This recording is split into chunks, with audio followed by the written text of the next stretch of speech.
ThunderTalk, what are they really looking towards grabbing themselves? They've been really liking grabbing an early jungler, just getting Junhao onto something nice and stable as quickly as possible. Anything from the Junhao, the Jarvan, all of those champions have been pretty dang good to pick up. The Wukong as well, pretty high priority for him. One of the really nice things about ThunderTalk and the style that they've tended to go with in the bot lane is that it's always, I'm going to finish the sentence even though they lock in Rumble immediately, free to pick up a top tier jungler and then just lock in your bot lane if you're not seeing any counters. Rumble, as a first lock-in, does make me look the fool, but is an understandable first lock-in, especially given Rumble's unique power as a champion.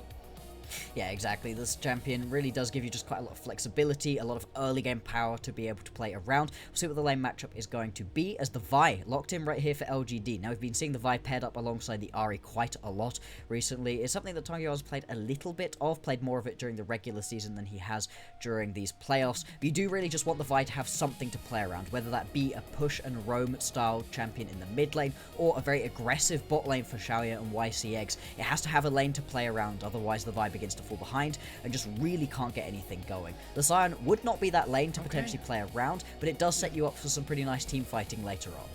I mean, this does say a lot, right? You pick up Vi, which can go up and abuse a Rumble if you pick a matchup that wants to play hard into him. By first picking Rumble, ThunderTalk basically went, I know you have Burdol. I know that he's been really good, and also, I'm going to fight him and I'm going to win. And LGD, with a Sion Vi, kind of go, all right, you can do whatever you want in the top lane. Yeah. Keshi's probably going to win it, and LGD don't seem to care that Burdol doesn't really get to play the game for the first couple minutes. No, instead they're going to go towards the Trundle, a champion that I've been really impressed with recently. He's been creeping up in priority, and I like it into matchups where you have a lot of aggression, a lot of people flinging themselves straight at you. Obviously, the Sion can just be countered by the pillar. The Vi cares a little bit less, but still being able to truck down a pillar and just slow up a Vi can be the difference between escaping a gank and not. And it does just allow you to have that level of early aggression that a Trundle can bring with how much early damage can be put down. With the Rumble locked in right here as well. For ThunderTalk, they've got themselves a composition that can play through the team fights, also can potentially just look for the side lane plays and trying to find picks elsewhere. Heru picking up Rise is as expected. An Anivia lock-in here would change a lot, though. I know we're not supposed to talk about hovers, but as it gets locked in, this is nice. I mean, Anivia, incredibly flexible on top of being really strong. ThunderTalk's perhaps champions so far don't seem like Anivia's best matchup, but you can throw that Anivia anywhere. Yeah, the Anivia can certainly move around, and at this point we've got a heck of a lot of terrain able to be generated during the game. That's going to make weaving away through these team fights that much harder. At the moment, though, LGD, they're just telling us that they really want to be looking towards these team fights. As much as the Vi could have gone for a more pick-orientated composition, and you still could technically move towards that depending on what squeaks through the bans, we're still going to be expecting this Anivia to be heading on into the mid lane. The Sion, again, so these are some real lane neutralizers, not looking so much to win out in these lanes quite so hard, and that can be a little bit of a risk when you do have the Vi. I'd like to see a very aggressive bot lane coming through from LGD to give them someone to play around during that 1 to 2 item spike. And I think that ThunderTalk very much recognizing that, taking away the Lucian. ThunderTalk themselves, in terms of AD carries, are perfectly positioned to take Ashe if they want it. Yeah. Ashe works really well with this comp, can make life a lot easier for specifically Keshi, but even Junhao with On's positioning could be pretty safe. The one issue is getting away from Heng when and if he decides to ult you, but that's future On's problem. So I don't know. I'd kind of like to see an Ashe here, and what LGD choose to take is going to dictate a lot. Very much so, and you've still got a lot of the enchanters available. Of course, we're not yet with all of those Imperial Mandate changes coming on through, so things are still wide open in terms of that enchanter pool. It will be the Corki locked in. We talked about needing a lane to potentially try to play around and win. This Corki should very much give you that. We'll see what the pairing is going to be. We've seen the Nami coming through quite a lot as the pairing that they like to go towards. They've also played the Relvo in that TES series, so a lot of different options available to them, depending on if they feel like they need some extra tankiness or not. This would be interesting to lock in right here. If you do take this Xayah, you're very much telling me that you're scared. You don't think you have the survivability to go onto a higher DPS champion, and indeed, this one will be locked in, likely to have the Lovers duo down in the bottom lane, and this gives you some fun, non-committal engage to potentially try to get on top of Tangyuan or Shaoye, see if they step a little bit too far forwards, That one will indeed be locked in. So ThunderTalk looking for a little bit of a quicker playstyle. Jump in, grab a couple picks, jump back out again. I mean, to me, looking at this, I definitely see the scared angle that you're talking about. I see ongoing, everyone is leaving me.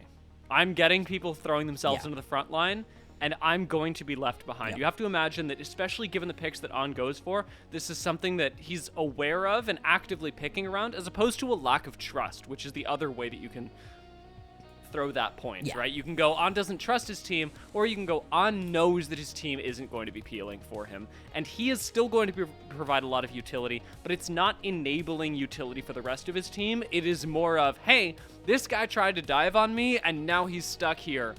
Let's see what we can do. Let's see if we can get a little bit of help from the rest of the ThunderTalk lads. Yeah, and it depends on who it is that's going to be jumping forwards right here from LGD, because if Heng or Burdol jump way too far forwards and end up with a pillar behind them, that's going to be a really scary situation to end up in. There's not going to be a lot of peel back that can really come through that's really going to be available to you, and I think the subjugate is going to be massive right here. The fact that you can just rip through any of the tankiness that Burdol would have otherwise had is going to make this composition work a little bit worse than you overall would have wanted for LGD.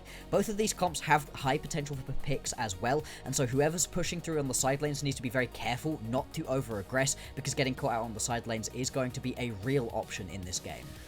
Question for you as we prepare to get into this matchup, Anivia. Anivia, I like as a pick, and I like in the draft as flexible, but it does stand out like a sore thumb in terms of what the composition wants to do. LGD seem to really want to go forward, seem to want to play a lot closer, and Anivia doesn't, I don't know, doesn't have that same look. Maybe a little bit of a mismatch, maybe something that I'm not seeing, because we have to imagine that coming into game one, ThunderTalk and LGD are bringing the secret tech.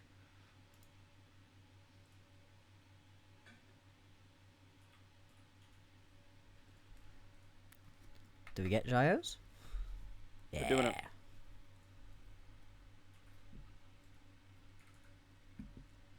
Hell yeah. Hell yeah. You're good. Alrighty. Wasn't sure. Obviously, we'd had a little bit of time online, but it's good that everybody's been back in the arenas for the playoffs proper. Good to get the gyros back. Yeah, the Anivia, a little bit of an interesting one in this overall composition. Like you said, a lot of people looking to sprint quite far forward, although I don't necessarily think that Tangyuan's going to be abandoned too badly in this game. The Nami also cannot run that much further away, and these two champions give you quite a lot of safety into things like the Rakan and the Trundle, who are going to be sprinting at you in a lot of situations. So I don't necessarily dislike it. The lane matchup's fine as well. You're not going to find yourself under too much threat. And it's going to be very interesting to see what it is that we end up seeing out of these junglers, as once again, Heng has decided to do some early funky pathing. Yeah, I mean, we've got to be constantly thinking about the jungle, and Heng definitely knows that this matchup is where the game is won and lost. This, I don't believe, is spotted, so Junhao is going to show up to his red and then find it gone. If he starts the Raptors here, even more disastrous in terms of time that will have gone by starting up the Raptors, and I believe spotted starting up the Raptors. Heng is already destroying this jungle matchup. Yes, this is exactly what Heng was able to do in the previous, in a couple series ago versus Weibo. JJ had so much of his camps stolen away, and that was actually done on the Trundle. Now, Junhao is going to recognize this and turn around and sprint straight across the map up towards the top side to see what he's able to take away. But the recall has come on through nice and quickly from Heng, and he's got himself a longsword and infantry. This is not going to work out for Junhao. Starting up the Raptors now, and already with the mid laner on the way. Heru wants to at least help Junhao get back into this game, and Junhao, actually, to his credit, does get away without taking too much damage. This is a nice way for ThunderTalk to get something back, but he's still down a red buff, and that's not going to be answered. I don't think he got that big raptor either. I guess, no, I don't think he got that big raptor in that situation either. I do like the turnaround from Heng once again to head down towards the bottom side of the map and just immediately take a scuttle crab to try to avoid getting double scuttled, but that does take him quite far out of his way. This is going to be spotted up right here from Junhao, but Tangyuan, again, pushed under the tower a little bit, not necessarily going to be able to rotate up and try come to play, so Heng just going to have to do it himself. All right, check the bush. Nice. I mean, I appreciate that Junhao is trying for this red buff, as it should not be allowed, and Heng is managing to stop it in time. But the very fact that Junhao is like, you know what? I know that I need this. I know that to get back into the game, this is something that's necessary, is nice. I mean, the fact that it gets denied, I'm not mincing words, this sucks for Junhao. This is not the way you want to play. It does, but it doesn't suck as bad as it really could, right? If this was the other way round and this was a Vi being put super far behind, that would feel way worse right here for LGD, because the Vi from behind really doesn't give you anything. The Subjugate is still going to come through. The Pillar is still going to be useful. There's still plenty that you can provide for your team as this Trundle, and so I don't mind this quite so much over on the other side. Still, the fact that Heng has been able to get himself this kind of early advantage is really nice on the Vi, a champion so very reliant on having a bit of an item advantage in order to be useful, and we'll see what Heng's going to be able to do with that in the future, because so far we kind of been watching these junglers moving around, trying to counter each other, trying to steal away as many camps as possible, but the lane matchups so far have been very even, not too much explosivity, not too many big CS leads coming through, and you're really trying to get this early lead for Heng to then impact onto the lanes. Keshi starting to move with the rumble, as he should, top lane, making sure that Burdol really just has no say over the wave.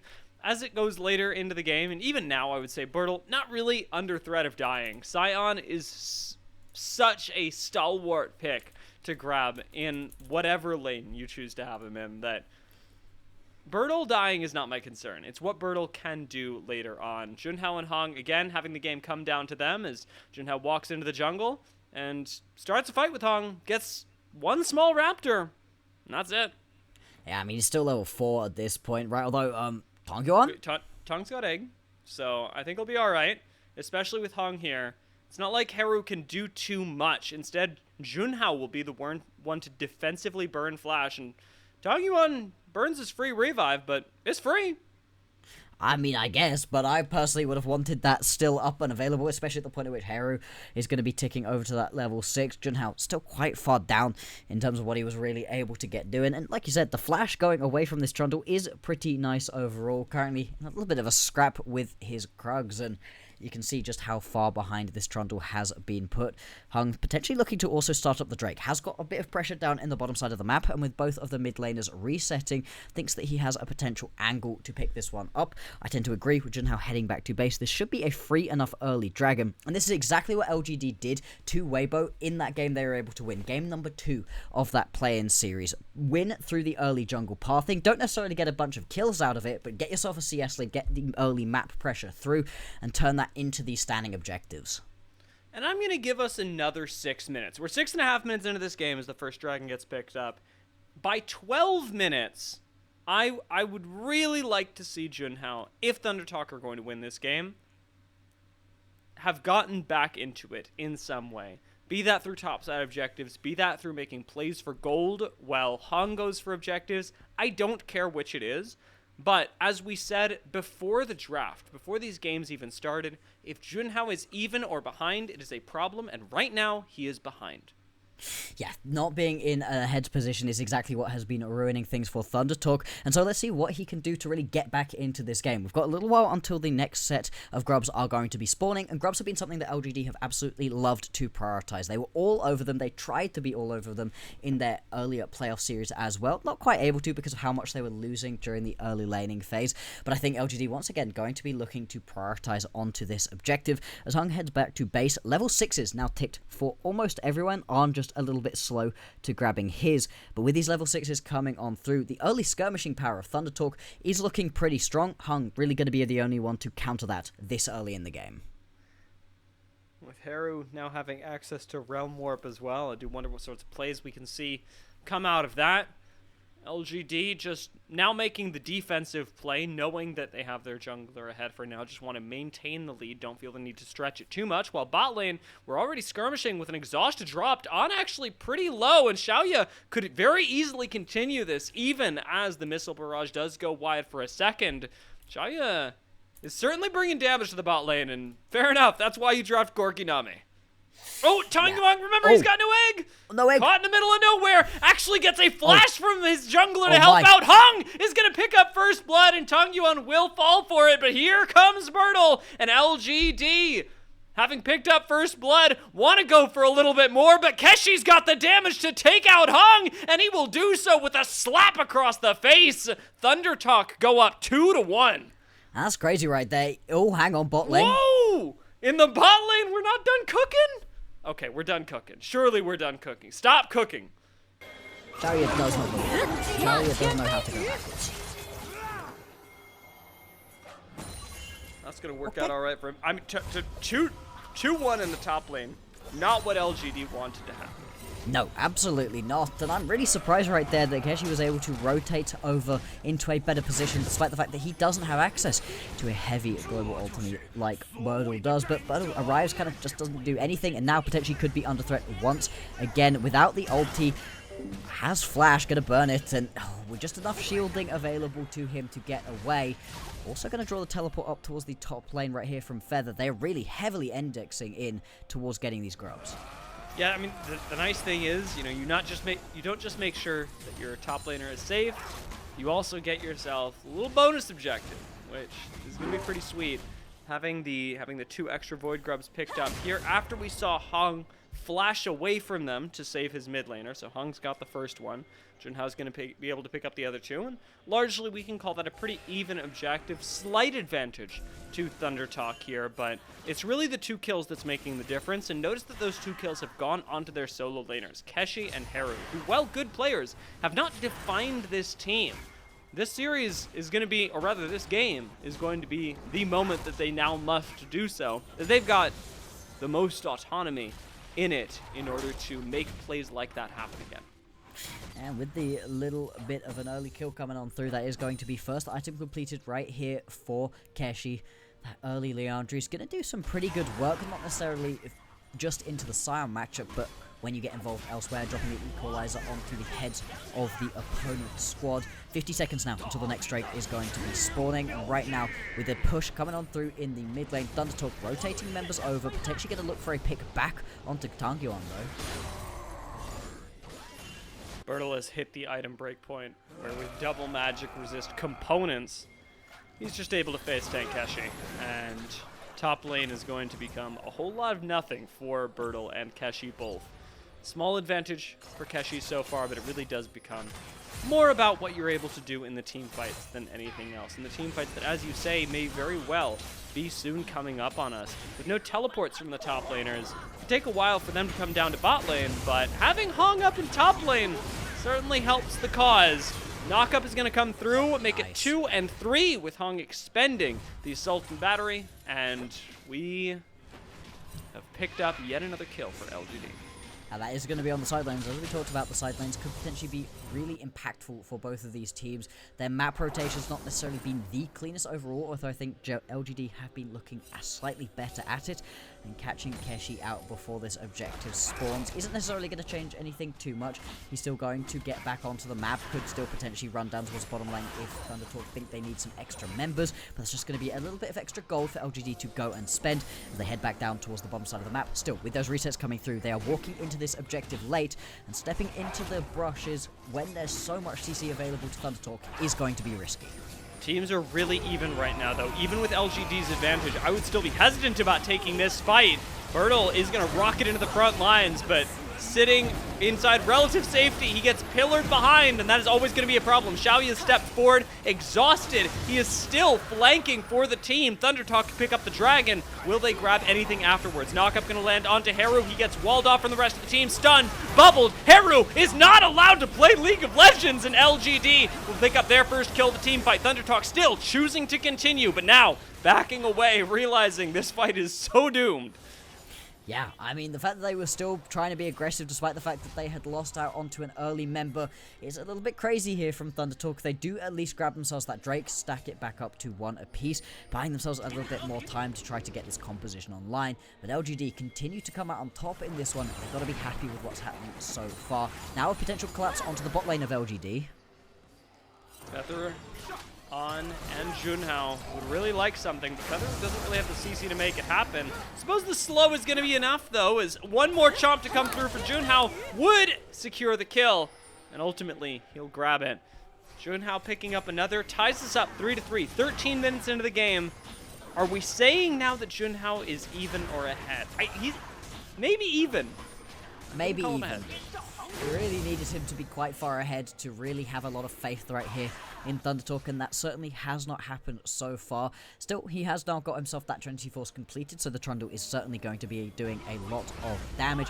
And as these first items start coming on through, this is where LGD really looking to start taking the fight to their opponents, specifically Heng being able to complete that first item, so much extra survivability once you have that Sundered available to you, and now he's looking to go and hunt as much as possible. Use that ulti on cooldown is always the way to get the most use out of this fight, and currently he does have the Cease and Desist available. Nobody really to target it on up in the top lane right now. I think they were baiting a Realm Warp play, maybe? Heng's still here. They're baiting something else, and I'm not sure whether they think Heru is just walking up into Fog of War, which would be a huge mistake. Why would Yeah, he? exactly. It would be like I don't know, he just forgot how to play League of Legends. What are they doing? What's happening? Are they still here? Okay, the recalls are at least coming on through. Without too much to play around right now, 30 seconds onto the Rift Herald spawns, you don't lose too much. Still, some of these bot lane camps spawning up at this point, and you're just sort of trying to play around the wrong side of the map right now. LGD feel like they haven't quite been able to settle into this game quite yet. At the end of the world, for the first game in a best of 5. No, and for not feeling like you've settled, you're not behind. In fact, you're I think arguably ahead, especially with some of the mid-game spikes being quite nice for people like Heng and Shaoye. Tangyuan gonna take a while to scale up, of course, but Anivia, and his Anivia specifically, has actually looked pretty good this game with the way that they've been playing so far. Heng's heading up to the top side right now, but ThunderTalk already having started up the Rift Herald, likely going to finish securing that, even as Tangyuan is here. What can LGD make happen afterwards is the question. Rift Herald goes down, Heru gets walled in, but is going to Realm Warp straight out of there. Junhao flashing away as well, has Heng wanting to continue. Subjugate comes down as well. YCX is flashed over the wall, and all of LGD are here with a double knock-up landing from Burdol. Heru goes low and is taken out. Junhao gets cut down, and LGD strike back for the Rift Herald. There we go. I wasn't sure that LGD were going to be able to get anything done right there. They had quite a lot of gaps to close, but a couple flashes and Heng just being able to use that Cease and Desist to target in onto the backline. Big shout out right there to YCX. A really nice tidal wave using that Imperial Mandate for some of the last times you're going to be able to great effect in that little bit of fighting right there. And as much as the early game had felt a little bit slow, a little bit calm and collected, LGD explodes onto the map. YCX, by the way, didn't just have a nice tidal wave. He tidal waved, then flashed aggressively over the wall. That's how much he believed in the play from LGD. And the way that they were able to pull that together is not something that you see every day. You see a lot of teams go, you know what, they started up the Rift Herald, we're going to look for our play elsewhere. But LGD are kind of pulling a ThunderTalk from their last series where any objective, when you're ahead, is your objective. Yes, and I really like that playstyle. It's something that we have seen a little bit from LGD, but they just haven't quite been ahead enough to make that happen. And yeah, like you said, watching YCX during that team fight definitely going to be the ideal play. Tidal wave flashing over the wall. I love the aggression right here, and it lands onto the two key members that you need to be knocking up. Junhao and Heru are both getting taken down. Despite the fact that he arrives to this fight, he is way too late to do anything. Burdol with the double knock-up as well. A lot of times I see Sion, and I'm like, you know what, that's fine. I guess Sion can be played in this series, and I'm not going to say too much about it, but sometimes Sion actually does things in the team fights instead of just survive, and yeah, that feels pretty good. It does indeed. Rift Herald going to be spawned up in the top lane on as well. Very low, but they're going to be able to jump Shaoye. I don't know. I mean, honest, like you say, extremely low. The fact that they even get Shaoye to back off there is going to be nice enough for them. Meanwhile, LGD do lose top lane tier 1 to the Rift Herald, but Heng takes exactly that opportunity to 17 minutes into the game, almost 18, put them up 2 dragons to 1. And not quite the Drake stacking that you were potentially really looking to play around. And so, for an LGD composition that we wanted to see get ahead early to give Heng the best chance being able to play out the rest of the game, things have been a great success. And it's not like they just have to play through the early stages of the game. Yes, your Corki or Vi want to play early on, but the Anivia scaling is pretty well. Obviously, the Sion just going to be getting tankier and tankier the later into the game we get. As LGD beginning to hit these item breakpoints, 2 items going to be coming through very soon. they are very happy with what's been able to happen so far and can just keep the pressure high. I love the mentality of just start winning, and keep taking the fight to ThunderTalk. The next opportunity, you have to do that realistically in 4 minutes. We're about to hit the point where Baron spawns in, and if we see some crazy team fight go down, a quadra kill, an ace, sure, Baron becomes a possibility. But as it is right now, neither of these teams far enough ahead to make that happen without some sort of egregious lapse in vision. Something that LGD actually do find themselves dealing with right now, as YCX has to face check the bot side, and if ThunderTalk were a little bit more prepared, that kills him. Yeah, very much so. So things, again, just coming up. LGD is only about 1,000 gold the advantage at the moment, and with that gold lead spread pretty evenly overall, a big chunk of it right now on top of Tangyuan. They don't really have those massive item advantages that you're really looking for. In fact, 2 items now going to be completed right here for On. As we highlighted, one of those key members to watch. Not necessarily the flashiest during the early laning phase, but he's been able to get through this one pretty unscathed, and now can potentially look to start opening up for his team. Shaoye definitely someone who you should be scared of as we get later into this game as well. We've got a lot of heavily scaling champions on LGD from heavy damage positions with Tangyuan and Shaoye. Sure, Heru is also going to be pulling up a lot of scaling himself on Rise, but with the infinite scaling of Sion, I'm gonna throw this one to LGD, as the longer this game goes, the better it feels to play their composition. Very much so. Once you have that real tankiness coming through from the top side of the map for LGD, it's going to make these map rotations feel a little bit easier. Their ability to start up these objectives as well. Obviously, the Baron has now joined us on the Rift, although I don't imagine either of these teams are going to be trying to start this one up too soon. Instead, just looking to get some priority around this mid lane. We are going to see teleports coming in from Feather just to keep up the pressure. Right now, though, you do have a bit of split push coming through from Heru, and nobody really to respond to him. They may just try to trade out onto these towers, as Burdol has already started attacking the tier 1. Heng's coming up here, and Burdol can tank up the tower basically forever. Keshi pretty tanky himself, but LGD, they think they've got the kill, and with one final Vault Breaker, down will go Keshi. YCX flashing away, but still picked up by Heru in the mid lane, and it is again a 1-for-1 globally. ThunderTalk picking up the kill in the mid lane, but LGD getting the kill and a turret topside. Yeah, they're going to be happy enough as LGD to be able to pick up both the kill and that top lane turret in the slight excess of gold. We didn't see how the play in the mid lane started, right? It looks like YCX kind of just got caught out in no man's land. Hey. Have a look at what it was that ended up happening. Good will land, so they think they can keep stepping up, but yeah, just a little bit overly aggressive right here from Shaoye. Draws YCX in a couple of extra steps, and the turnaround right here from ThunderTalk is really nice. Yeah, Realm Warp really impressive from Heru to even set that up split second wise, and he's a player and a champion that we can look forward to seeing some more of those out of as we get later into this game. Heru's Realm Warp's gonna have to be continually pretty creative to access the backline of LGD, especially as the front line becomes more of an issue with Vi Sion. You can never really count these out, and they are going to be a thorn in your side. 30 seconds left on this Dragon, though, and LGD, 2.2k gold in the lead, and compositionally hitting their stride. This should be Soul Point for them. Yeah, you have to imagine that Soul Point not going to be the hardest thing to pick up in the world. But ThunderTalk, they're going to have to try for some sort of play. They've got quite a lot of survivability on their composition, but more than that, with the Realm Walk, we haven't seen an aggressive flanking Realm Walk come through this entire game. If you really want to make something happen... You mean like teamfight-wise? Yeah, exactly. Okay. In a good teamfight situation, right? To be able to pick someone off before you want to start a teamfight. Because in these straight up 5v5 so far, it just hasn't been working out for them. They haven't really felt confident enough to actually step up, and that's giving LGD so much space around these objectives. Well, the pressure is on for Heru. Give us more aggression. Give us whatever Heng is giving right now as he flashes over the wall with the cease and desist. Even On, not safe as he's forced to flash away himself. And that one pick can turn into a lot more for LGD. Reminder that the Dragon is up. I would be hesitant about starting Baron right now.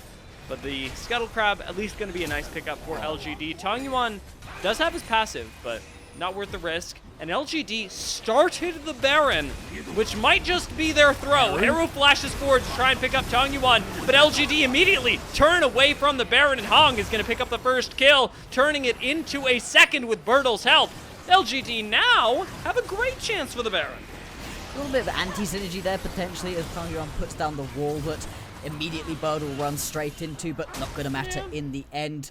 And as you said, it is going to be the Baron going over to LGD. We expect them to be the slightly stronger team coming on in, but so far they've just been rotating on the map better. They've been able to team fight that little bit better as well. Now with this Baron available, we'll see what they're able to do with it, as the early play kicks off with just kind of the basics right here. You Vault Breaker, you cease and desist to make sure the person just is simply not going to get away.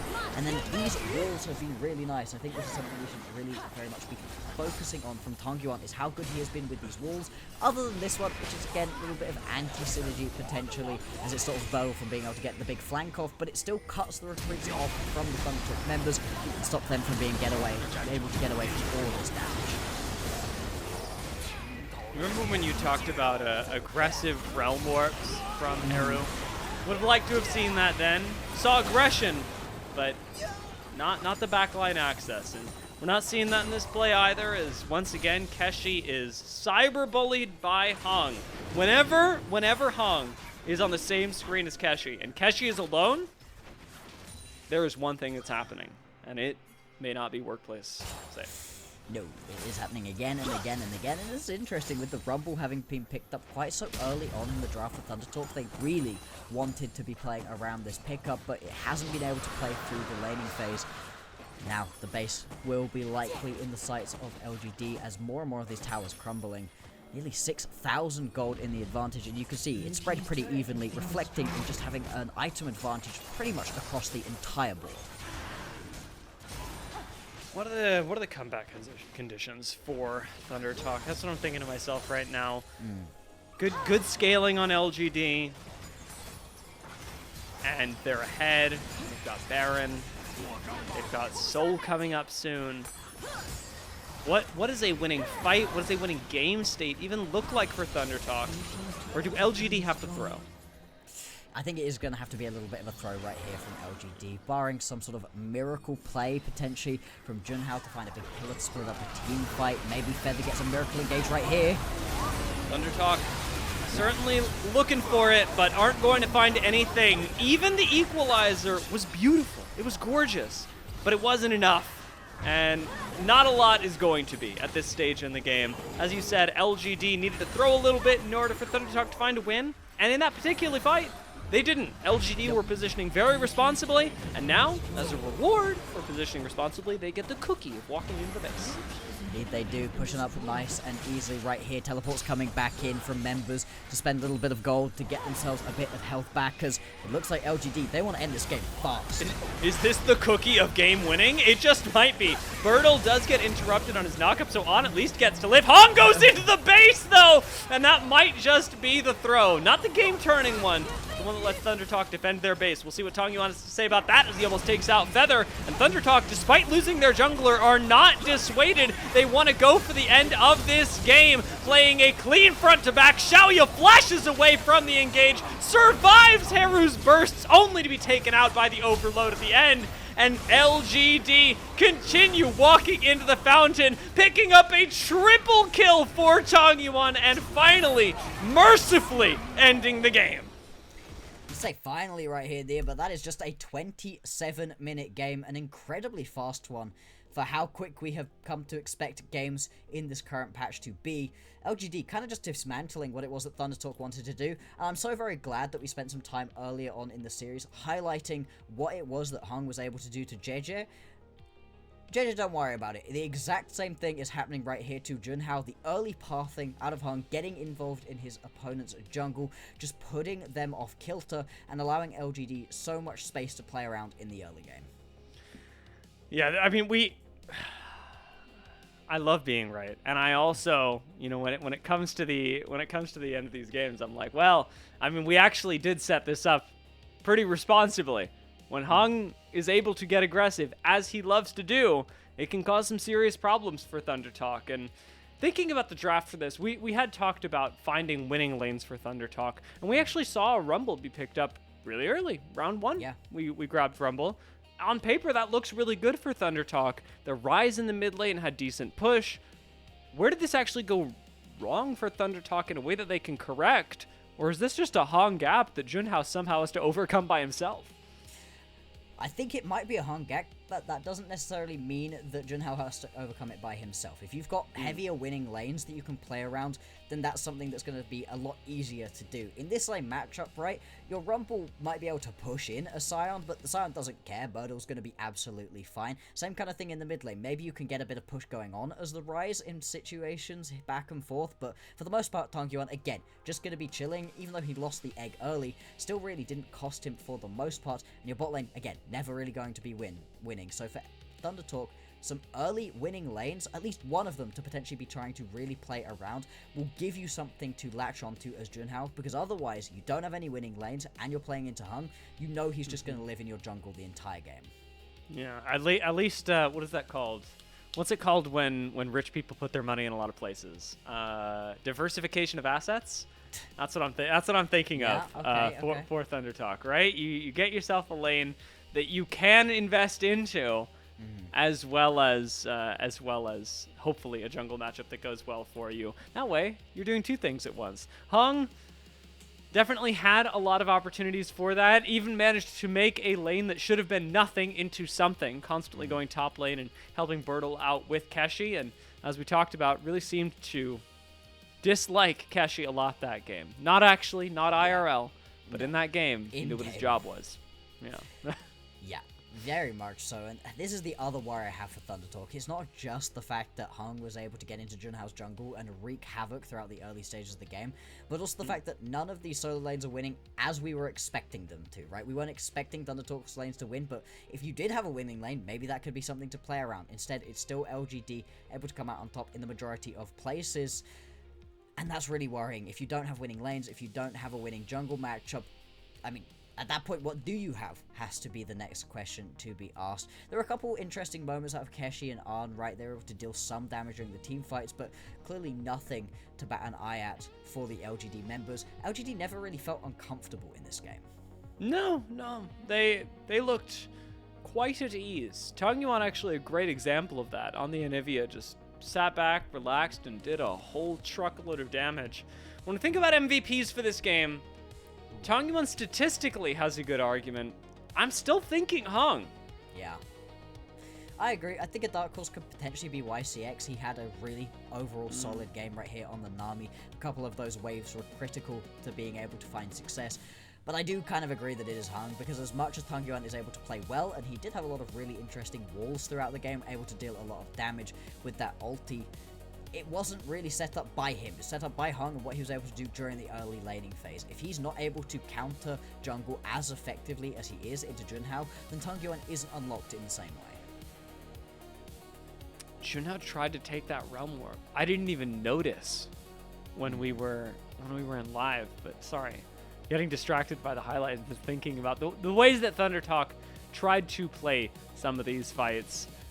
Well, LGD did get to run them down. And again, a lot of this, like you talk about, set up by Heng, who is seeing Keshi on his screen and saying, unfortunately, you can't win. I do like the theory for ThunderTalk, getting Keshi a winning lane.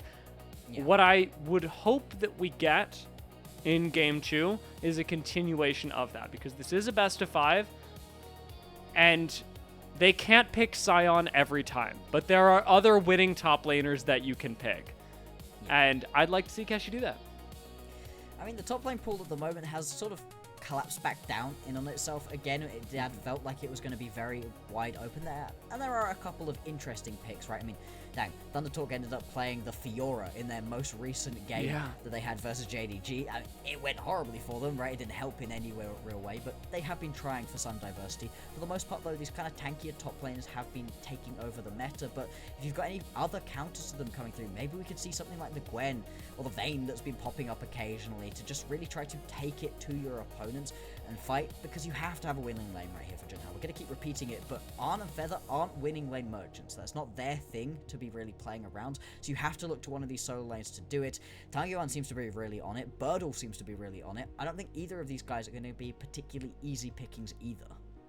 I thought I was a Keshi believer for wanting him to pick a carry again, but you say Vayne, and I'm like, whoa. Okay. Look, I didn't know we were playing like that. I didn't. They picked him the Fiora. What can I say? Clearly they have some faith. It's true. It's true. I mean, I could tell you I'd be very excited. And Bloxxer, I love your faith. I like where it's at, because it is going to be one of the more exciting things that we can get if ThunderTalk can believe in themselves as much as we do here on the desk, because ThunderTalk do have the potential to win this game. I know that game one looked really one-sided for LGD, but given even that first game, you could see the way that ThunderTalk were trying to get back into it. We're trying to get ahead, and you roll the dice enough times, I think ThunderTalk start coming up heads, and I know that those are two different things that you roll for chance or flip for chance, and I don't want to talk about it because I don't know what a good dice roll is. I think it depends a lot on the game that you play. Yeah, look, I think things may well come up for ThunderTalk in whatever that means, if they're able to, again, get something to really play around through the jungle, potentially winning lane. Tangyuan deserved that one, right? As much as I think that Heng probably was the slightly more ethical overall pick for the MVP, Tangyuan was great, and I did really enjoy the way that he was able to just split up a lot of these team fights with those walls. There were a lot of moments where it felt like ThunderTalk thought they could go in, realized they couldn't, went to retreat, boom. And if your wall straight behind you, all of a sudden you're locked into the team fight, and LGD were able to run them straight down. It was a good game from Tangyuan, to be sure. Has played just a little Anivia. So, I mean, it's not like this was a crazy turnaround for him, and deserves his flowers. I'm coping. I really saw Heng as the MVP that game, but it's okay. Everybody's allowed to be right in their different ways, and as it is, Heng doesn't get his MVP this game, but he's got the chance to roll the coins once again for next game and see what he can make happen, because he was definitely the cornerstone of a lot of early plays for LGD this time, and it is up to ThunderTalk to see whether they can address that or not. They've got 2 more opportunities to make it happen, as LGD would need to win 2 more games, and we've somehow got to address the jungle problem before they hit that critical break point. We are going to take a quick break, and then we will come back with